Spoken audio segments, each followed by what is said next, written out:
কবে ফিরছেন নেইমার? বিশ্বকাপের মহাযজ্ঞের শুরুতেই নেইমারকে পাওয়ার সম্ভাবনা নিয়ে ব্রাজিলের শিবিরে এখন নতুন করে আসা যাচ্ছে। সান্তোসের হয়ে খেলার সময় কাফ ইনজুরিতে পড়া এই মহাতারকার সর্বশেষ এমআরআই রিপোর্ট অত্যন্ত ইতিবাচক, যা সেলেসাও ভক্তদের মনে স্বস্তি ফিরিয়ে দিয়েছে। ব্রাজিলের অভ্যন্তরীণ পরিস্থিতি পর্যবেক্ষণ করা একজন সাংবাদিক নেইমারের ফেরার সম্ভাবনা নিয়ে জানিয়েছেন, নেইমারের এমআরআই রিপোর্ট আসার পর প্রত্যাশার পারদ অনেক উঁচুতে, উন্নতি বেশ ভালো দেখা যাচ্ছে, তবে আমাদের আরও একটু ধৈর্য ধরে অপেক্ষা করতে হবে।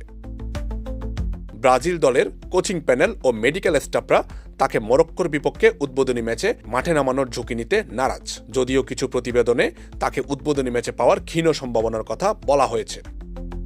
তবে দলের মূল পরিকল্পনা তাকে 20 জুন হাইতির বিপক্ষে গ্রুপ পর্বের দ্বিতীয় ম্যাচে মাঠে ফেরানোর দিকে। এই সময়ের মধ্যে তার শারীরিক সক্ষমতা ও ম্যাচ ফিটনেস পুরোপুরি নিশ্চিত করাই এখন কর্তৃপক্ষের একমাত্র লক্ষ্য।